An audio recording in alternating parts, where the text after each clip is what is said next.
खाने से लेके पहनने को लेकर, पढ़ाई से लेके आपके फ्रेंड सर्कल में भी आप बैठे हुए हो, वहाँ पर भी आपके डिसीजन मेकिंग स्किल्स आपको लीडर बनाते हैं। और जब आप टाइमली बेटर डिसीजन कर पाते हैं तो आपकी जो लीडरशिप क्वालिटीज़ हैं वो शाइन करती हैं। आप जहाँ भी हों, जिस भी फील्ड में हों, आप एक बेहतरीन लीडर बन के सामने आते हैं। गिरते हैं शहसवार ही मैदान जंग से, ये चीज़ थी अंदर जो कि स्पीचेस से स्कूलों में सीखी थी। तो था कि मैं एक शहसवार हूँ, मैं गिर पड़ी हूँ, लेकिन मुझे दोबारा उठ के मुझे कंटिन्यू अपनी जर्नी रखनी है।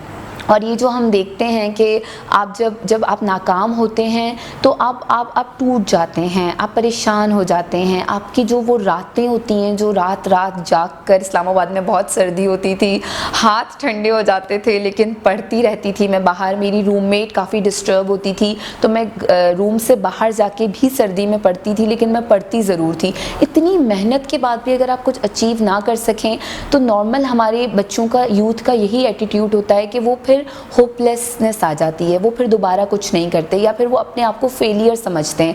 लेकिन मैंने इसको ओवरकम किया। मैंने जो, मेरे फादर के भी यही वर्ड्स थे कि बेटा ये जो लर्निंग है, this is a life time learning. आपने होपलेस नहीं होना, आपने इसको कंटिन्यू करना है।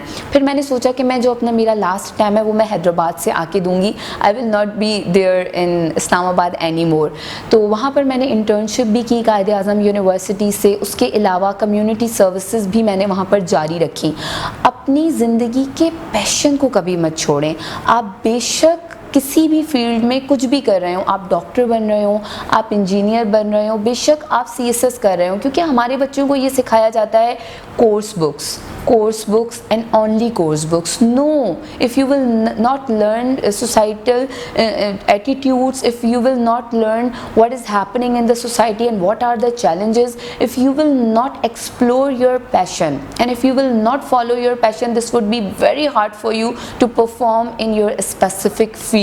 क्योंकि उस स्पेसिफिक फील्ड को ही आप अपनी ज़िंदगी का सब कुछ बना के बैठ गए और उसमें ही आपका इंटरेस्ट डेवलप नहीं हुआ या आप नाकाम हो गए, खुदा ना करे, तो आप कैसे, आप फिर अपने पैशन को भी याद करते रहेंगे कि जी मुझे फ़ोटोग्राफी का शौक़ था लेकिन मैंने की नहीं क्योंकि मेरी इंजीनियरिंग बड़ी जो है हार्ड थी या बहुत टाइम डिमांडिंग थी। You have to manage the time. अपने पैशन के लिए भी वक्त निकालें, अपनी कोर्स बुक्स के लिए भी वक्त निकालें, अपनी पर्सनालिटी को ग्रूम करने के लिए भी वक्त निकालें और लर्न करें न्यू चीज़ें। हमें ये बताया जाता है जी एक डायरेक्शन है, उसी एक डायरेक्शन में स्टक हो जाएं। सॉरी टू से, ये टेक्नोलॉजिकल वर्ल्ड है, यहाँ पर हम एक डायरेक्शन में स्टक नहीं हो सकते। हमें हर चीज़ सीखनी है। हमें फ़ोटोग्राफी भी सीखनी है, हमें घुड़सवारी भी सीखनी है, हमें जो है केमिस्ट्री भी पता होनी चाहिए, हमें फ़िज़िक्स भी पता होनी चाहिए, हमें इंजीनियरिंग भी पता होनी चाहिए और आधे डॉक्टर तो हम घर में ही हो जाते हैं अपना इलाज करते हुए। तो ये सारी ऐसी चीज़ें हैं जो कि हमें समझने की ज़रूरत है कि हम अपने बच्चों को एक फील्ड में अगर हमने स्टक कर दिया तो वो नहीं इतना लर्न कर पाएंगे। मैं कभी पायलट बनना चाहती थी, एक्सप्लोर कर रही थी मैं अपने आप को। मैं कभी जो है RJ बनना चाहती थी, मैं कभी TV एंकर बनना चाहती थी, बट फाइनली मैंने एंड अप किया वहाँ पर जो मेरे अंदर पैशन था, वो कम्युनिटी वर्क, वो वॉलंटरीली सर्विसेज, वो माशरे का एहसास रखना, वो वेलफेयर वर्क करना, उसने मुझे क्लिक किया। जब मैं वापस आई इस्लामाबाद से, वी हैड आइडिया कि बीइंग अ वुमेन, जैसे मैंने लर्न किए बिहेवियर, जैसे मैंने लर्न किए वुमेन चैलेंजेस, मेरा अपना सब्जेक्ट भी था जेंडर स्टडीज़ और मैं ट्रेनिंग्स भी, TOTs भी ले रही थी जेंडर के हवाले से, जेंडर सेंसिटाइजेशन के हवाले से। जब हम वापस आए तो सोशल वर्क काफ़ी लोग करते हैं। उनका जो प्रैक्टिस होती है वो ये होती है कि अगर कहीं पे कोई वाक़या हो जाता है, कोई विक्टिम मिल गया, तो उस विक्टिम को लेकर जी बैनर्स बना दिए, रोडों पे खड़े हो गए, गवर्नमेंट को, इंस्टीट्यूशंस को, ऑफिसर्स को कर्स करना शुरू कर दिया क्रिटिसाइज़ करना शुरू कर दिया और घर पे बैठ गए कि जी हमारा काम पूरा हो गया, हमने आवाज़ उठाई है। लेकिन आपका किसी इशू के लिए आवाज़ उठाने के दो अलग तरीके होते हैं। एक आप क्रिटिसाइज़, कर्स, अब्यूज़ करते हो और एक आप विक्टिम की आवाज़ बन के उनके लिए जस्टिस डिमांड करते हो। सबसे पहले हम जब किसी विक्टिम के लिए, किसी इशू के लिए आवाज़ उठाते हैं तो हमें इस फ़र्क का मालूम होना बहुत ज़्यादा ज़रूरी है। उसके बाद जो मेरा एटीट्यूड रहा, जो मेरी प्रैक्टिस रही, वो मैं आप लोगों से शेयर करूँगी। Our slogan is report violence, reduce violence. Where to report? Report in the law enforcement agency, जो कि हमारे मुल्क में जानी जाती है। जब भी कहीं कोई वाक़या हो जाएगा हम क्या कहते हैं, पुलिस के पास जाओ। कोई अनपढ़ हो या पढ़ा लिखा हो, उसको पता है कि कोई वाक़या हो गया है तो पुलिस के पास जाना है। बट हमारी सोसाइटी, लोग वो सेटिस्फाई नहीं होते थे पुलिस की सर्विसेज से, या जो लोअर लेवल के पुलिस ऑफिसर्स हैं उनके एटीट्यूड से। उनको होता था कि हम अगर जाएंगे तो हमें सुना नहीं जाएगा, हमें सही रिस्पॉन्स नहीं मिलेगा।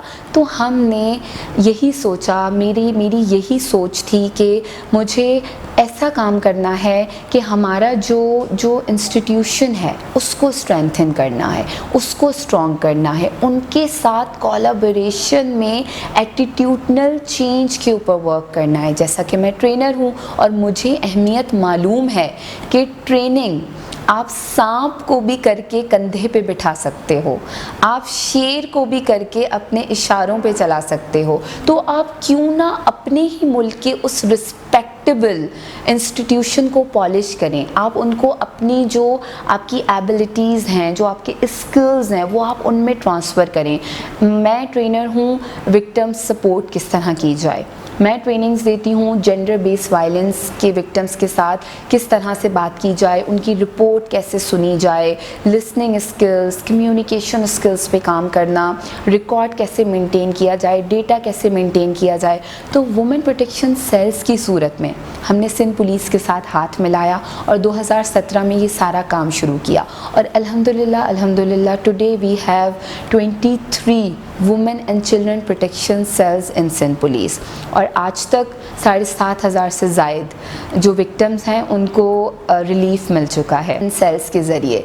तो ये एक ऐसी अचीवमेंट है जो कि बहुत सोल सूथिंग है, जो कि मुझे ये बताती है कि जब आप आवाम, आपके लोग खुदा के बंदों के लिए कुछ करते हैं तो आपको वो रिटर्न कैसे मिलता है। जहाँ चैलेंजेस की बात की जाए तो जब चैलेंजेस प्रोफेशनल लाइफ की बात आई तो बड़ा हार्ड था कि एक जो है लड़की जो कि इस यंग एज में एक डिपार्टमेंट के साथ इस तरह बोल्डली काम करे और ऐसे इशू पे काम करे जो कि टैबू है हमारे माशरे में।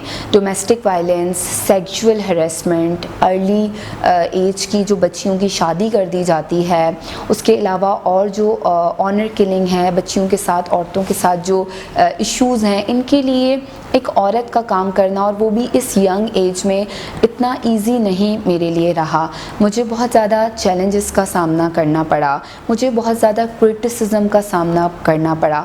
मुझे बहुत ज़्यादा ऐसे लोग मिले जिन्होंने कहा कि तुम नहीं कर सकती हो, तुम नहीं कर पाओगी, तुम कैसे करोगी, ये कैसे चीज़ आगे बढ़ेगी। एक सेंटर से, एक वुमेन प्रोटेक्शन सेल से आज हमने इस अरसे में 23 डिस्ट्रिक्ट सिंध पुलिस के साथ रेप्लिकेट किए हैं, बढ़ाए हैं। मैं उनका भी शुक्रिया अदा करना चाहूँगी कि उन्होंने हमें मौका दिया, उन्होंने हमें एक स्पेस दी जो कि हम चाहते थे कि औरतों और बच्चों के लिए क्रिएट करें डिपार्टमेंट के अंदर। मैंने मुश्किलों का तो सामना किया, लेकिन ये जो दुआएं मिलती हैं लोगों की, ये जो उनको रिलीफ मिलता है, तो उस रात को जो बहुत अच्छी नींद आती है वो शायद बहुत ही जो आला आपकी सैलरी है उससे बहुत खूबसूरत है। हम अपने बच्चों को, यूथ को यही सिखाते हैं कि जब तक आपको रिटर्न नहीं मिल रहा आप नहीं दो कुछ भी। हम उनको गिव एंड टेक में टेक करना ज़्यादा सिखाते हैं और गिवर हम अपने बच्चों को कम बना रहे हैं। इस चीज़ की प्रैक्टिस बचपन से होगी। जब हमारे बच्चे स्कूल भी जाते हैं, वो लंच बॉक्स भी लेकर जा रहे हैं, तो मेरी अम्मी अक्सर ये किया करती थी कि थोड़ा लंच ज़्यादा दे देती थी कि बेटा अपनी फ्रेंड को भी खिलाना। उस वक्त ये बात समझ नहीं आती थी कि ऐसे क्यों किया जा रहा है, लेकिन अब आज ये मैं बात रियलाइज़ कर पा रही हूँ कि शेयर करना, दूसरों का एहसास रखना, दूसरों को अपने हिस्से में से देना और देने वाला बनना, ये आपकी पर्सनैलिटी का एक ऐसा एलिमेंट है जो कि आपकी ज़िंदगी के बहुत सारे मराहिल में कामयाब होने में बहुत ज़्यादा आसानी देता है। उसके अलावा वॉलंटियरिज़म के हवाले से मैं उस पर बहुत ज़्यादा ज़ोर देना चाहूँगी, क्योंकि अगर हम बाहर के ममालिक में देखते हैं तो बहुत ज़्यादा वॉलंटियरिज़म को अप्रिशिएट किया जाता है, रिस्पेक्ट किया जाता है। हमारे यहाँ अगर कोई बच्चा किसी वॉलंटियर इनिशिएटिव का हिस्सा बनता है तो उसको क्रिटिसाइज़ किया जाता है कि तुम अपना वक्त ज़ाया कर रहे हो। वॉलंटियरिज़म एक ऐसी सर्विस है जो आपको फ्री ऑफ कॉस्ट बहुत कुछ सीखने को मिल रहा है, और आपको वो जो आपकी जो सीख है, जो आप सीख रहे हो, लर्निंग कर रहे हो, वो आपकी आगे प्रोफेशनल लाइफ में आपको बहुत ज़्यादा हेल्प देती है। आप आज देखेंगे बहुत ही आला मुकामात पर, बहुत ही आला डिग्रीज़ में लोग बैठे हुए होते हैं, बट उनको जो सोशल जो उनका होता है बिहेवियर या डीलिंग होती है, उसमें हमें कहीं ना कहीं कमी नज़र आ रही होती है, क्योंकि हम अपने बच्चों को बुक वार्म बनाना चाहते हैं। हम चाहते हैं कि सारा दिन वो एक कमरे में एक किताब के साथ बैठे रहें। किताबें पढ़ना बेशक बहुत ज़रूरी है, लेकिन मैं फिर यही कहना चाहूँगी कि टाइम मैनेजमेंट बहुत इम्पॉर्टेंट है कि आप अपने कोर्स बुक्स को भी टाइम दें, एक्स्ट्रा करिकुलम एक्टिविटीज़ को भी टाइम दें, और सोशली आप कनेक्टेड रहें। क्लास जो सिस्टम है आपका, आप सारी क्लासेस के साथ कनेक्टेड रहें, क्योंकि आगे जब आप सर्विसेज में आते हैं, आप सोशल वर्क में आते हैं, या आप किसी भी आला पोजीशन पर होते हैं, तो आपको सारी क्लासेस को डील करना है।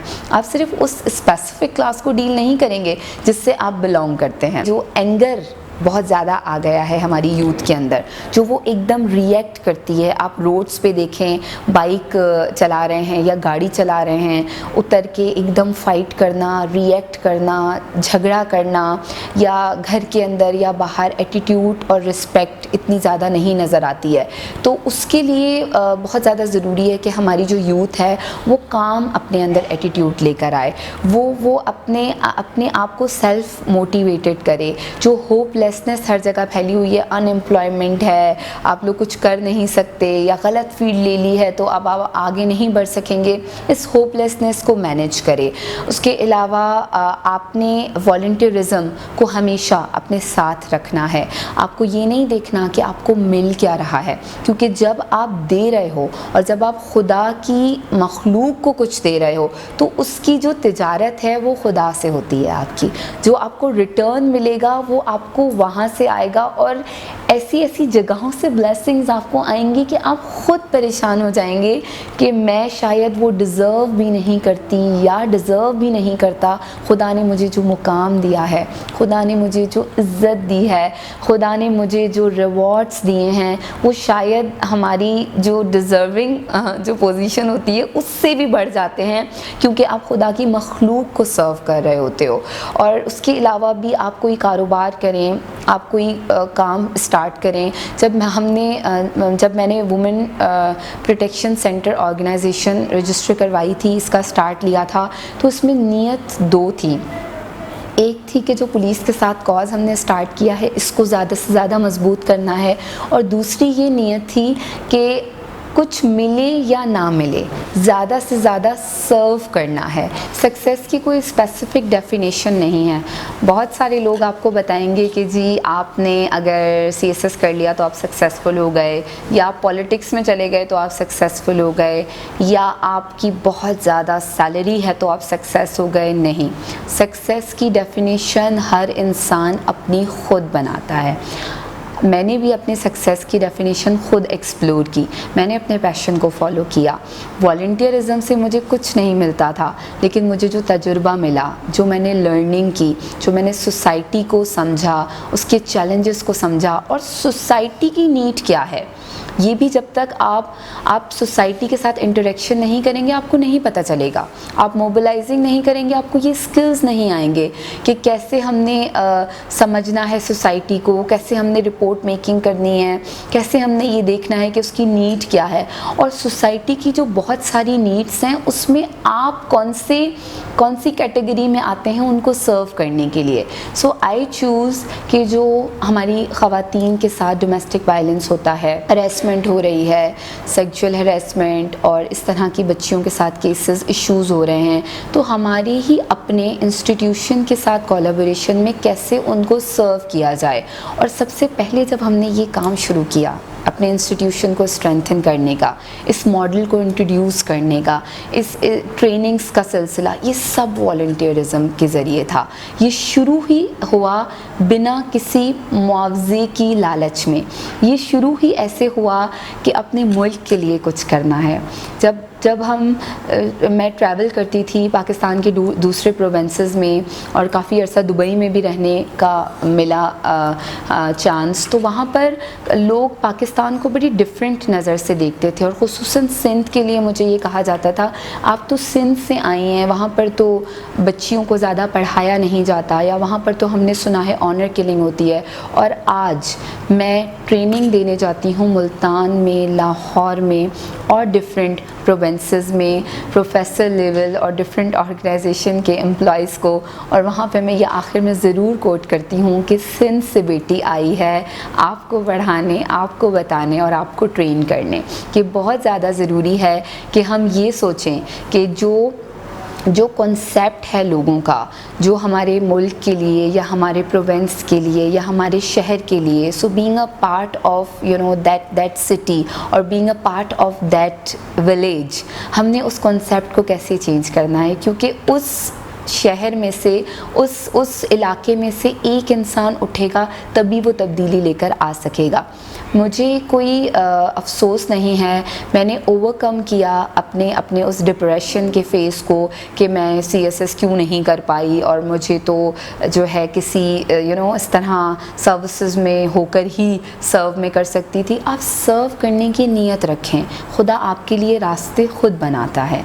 आप सर्व करने की जो नीयत होती है उसमें हम पहले सोचते हैं कि हमें रिटर्न क्या मिल रहा है, जो रिटर्न मिलेगा उसके मुताबिक हम सर्व करेंगे। नहीं, आप ये सोचें कि आपने सर्व बेलॉस होके करना है, फिर वो इज़्ज़तें, फिर वो मुकाम, फिर वो दुआएं, फिर वो जो सेल्फ़, जो हम मकसद हयात पे मैं बहुत बिलीव रखती हूँ। जब मैं CSS की भी प्रिपरेशन कर रही थी, या ज़िंदगी में मैंने कहीं भी कुछ भी पढ़ा है या किसी भी फील्ड में मैं रही हूँ, तो मेरी एक मैच्योरिटी के स्टेज पर आके मेरी एक ये दुआ सी बन गई कि ए खुदा मुझे मेरे मकसद हयात से मिला। हमें नहीं पता हमारा मकसद हयात क्या है, लेकिन हमें ये पता है कि हम इस दुनिया में भेजे गए हैं तो कोई ना कोई मकसद ज़रूर है। तो जब से मैंने इस दुआ को शामिल कर दिया अपने खुदा से कलाम करते हुए, तो मुझे ये महसूस हुआ कि मैं आहिस्ता आहिस्ता अपने मकसद हयात की तरफ बढ़ती गई। और मकसद हयात से कोई रिटर्न आपको मिले ये ज़रूरी नहीं है। तो यहाँ पर वॉलंटियरिज़म करेंगे, यहाँ पर हम अपने पैशन को फॉलो करेंगे, यहाँ पर हम सक्सेस की दूसरों को डेफिनेशन नहीं बनाने देंगे अपने लिए, मगर हम अपनी सक्सेस की डेफिनेशन खुद बनाएंगे, तभी हम अपने मकसद हयात को हासिल कर सकते हैं। हमारी जो यूथ है जो कि कंफ्यूज्ड है, क्योंकि मैं भी अपने यूथ के उस हिस्से में से गुज़री हूँ जिसमें मैं कंफ्यूज थी। मुझे नहीं समझ में आता था मुझे कौन सा डिसिप्लिन लेना है। मैंने बहुत डायरेक्शंस डिफरेंट ली, लेकिन उन डायरेक्शंस से जो मैंने सीखा वो आज मुझे काम बहुत आ रहा है। मैंने बड़े बड़े रिस्क लिए, मैंने बड़े बड़े चैलेंजेस लिए, मैंने कुछ गलत डिसीजंस भी कर लिए, मैंने कुछ प्रेशर में गलत डिसीजंस कर लिए खुद अपने उससे, अपनी पढ़ाई के मामले में, कैरियर के मामले में। लेकिन उन फेलियर्स ने भी मुझे समझाया, सिखाया। उस वॉलंटियरिज़म कोई शौकिया नहीं था, वो वॉलंटियरिज़म भी एक पैशन था, वो भी एक डेडिकेशन थी, उसमें भी एक सिंसियरिटी थी, और वो कंटिन्यूस रहा। ऐसा नहीं था कि 2-4 महीने किए घर बैठ गई, नहीं, वो भी continuous community work, welfare work भी कंटिन्यूस मेरी ज़िंदगी के हर फेज़ में मेरे साथ चलता रहा। और मैंने ऐसी दौलत उससे हासिल की है जो कि मुझे महसूस होता है कि वो शायद मैं ख़रीद कहीं से नहीं सकती थी। और हमारे जो बच्चे हैं वो कंफ्यूज ना हो, हमारी यूथ कंफ्यूज ना हो, वो भी डिफरेंट डायरेक्शन को लर्निंग पर्पस से उसमें आगे बढ़े। डिफरेंट जो रिस्क वो ले रही है, जो डिसीजंस कर रही है, उसमें वो यही अपनी नीयत रखे कि मैं इससे कुछ सीखूंगी। और जब भी आप नाकाम हो, जब भी आप फेलियर का सामना करें, आप घबराएं नहीं। आप ये सोचें कि इस लर्निंग को मुझे अपने नेक्स्ट जहाँ मुझे जो भी ट्राई करना है उसमें ये ज़रूर काम आएगी। आपकी ये नीयत भी आपकी उस लर्निंग को उस चीज़ में ज़रूर हेल्प देती है। उसके अलावा अपने ओपिनियंस को बहुत स्ट्रॉन्ग करें, क्योंकि आपकी डिसीजन मेकिंग पावर बहुत ज़्यादा आपके ज़िंदगी के हर फेज़ में काम आता है। मैंने अपनी अर्ली एज से लेके डिसीजन मेकिंग करना शुरू कर दिया था। खाने से लेके पहनने को लेकर, पढ़ाई से लेके आपके फ्रेंड सर्कल में भी आप बैठे हुए हो, वहाँ पर भी आपके डिसीजन मेकिंग स्किल्स आपको लीडर बनाते हैं। और जब आप टाइमली बेटर डिसीजन कर पाते हैं तो आपकी जो लीडरशिप क्वालिटीज़ हैं वो शाइन करती हैं। आप जहाँ भी हों, जिस भी फील्ड में हों, आप एक बेहतरीन लीडर बन के सामने आते हैं। और हमारी जो यूथ है उसकी जब ओपिनियन स्ट्रॉन्ग होंगे, उनकी जब डिसीजन मेकिंग अच्छी होगी, और सबसे इम्पॉर्टेंट बात, खुद पे बिलीव करें, अपने आप पे बिलीव करें, अपनी एबिलिटीज़ पे बिलीव करें। Because believing in your self is the first step to success. So believe in yourself ताकि आप आगे बढ़ सकें सक्सेस की तरफ। चैलेंजेस से नहीं घबराना है, वॉलंटियरिज्म को बहुत कंटिन्यू रखना है, और लोगों की बातों को जो कि कहते हैं कि आप नहीं कर सकते हैं, उन पे आपने ज़्यादा फोकस नहीं करना, बल्कि अपनी एबिलिटीज़, अपने पैशन, अपने जो आप करना चाहते हैं उसको आप ज़्यादा फोकस रखें, और अपनी जो स्ट्रगल की जर्नी है उसको कंटिन्यू रखें। क्योंकि उसको कंटिन्यू रखेंगे तो आप अपने आप को गुजरे हुए कल से बेहतर तर बनाते जाएंगे, और यही हमारा मोटिव होना चाहिए।